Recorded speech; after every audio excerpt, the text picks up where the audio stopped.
পাশের বাড়ি দাদার বিয়েতে জল ভরতে গিয়ে অবস্থা নাজেহাল। হ্যালো গাইস, কেমন আছো তোমরা? আশা করছি ভালো আছো। আমিও খুব ভালো আছি। আজ ছিল আমার পাশের বাড়ি এক দাদার বিয়ে। জল ভরতে যাচ্ছি তাই ইয়েলো কালারের একটি ড্রেস পরে, চুলটা একটু আঁচড়ে একটা টিপ পরে, হালকা একটু লিপস্টিক পরে তৈরি হয়ে বেরিয়ে পড়লাম।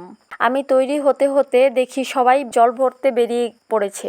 তারপর দৌড়ে দৌড়ে পৌঁছে গেলাম।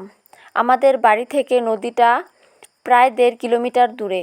এরপর রাস্তায় যেতে যেতে কিছু রিলস বানিয়ে নিলাম এবং কিছু ফটো ক্লিক করে নিলাম।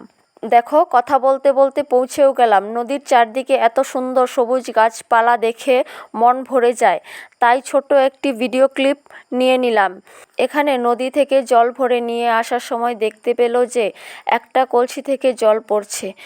যাই হোক, এরপর রওনা দিলাম বাড়ির উদ্দেশ্যে। এখানে সব বৌদিরা একেবারে নিচে ফাটিয়ে দিচ্ছে আর বারবার আমাকে বলছে আমার বিয়েতে নাকি সবাই ফাটিয়ে নাচবে। এখানে আবার দেখো এই পুচকুগুলোর কি এনার্জি! বাড়ি থেকে নাচ শুরু করেছে, আবার বাড়ি পৌঁছাবার পরও নাচ থামছেই না। বাড়ি ফিরেই আবার তৈরি হতে বসে পড়লাম বিয়ে খেতে যাবার জন্য। সেখানে গিয়ে আর বেশি ভিডিও ক্লিপ নিতে পারিনি বৃষ্টির জন্য, শুধু মণ্ডপের একটি ছোট ক্লিপ নিতে পেরেছি। এবার খাওয়া দাওয়ার পর চলে আসলাম বাড়িতে। আজকের ভিডিওটা এই পর্যন্তই ছিল। এরপর দেখা হবে আবার অন্য কোনো দিন অন্য কোনো ভিডিওতে। ততক্ষণ ভালো থেকো, সুস্থ থেকো। Thank you for watching.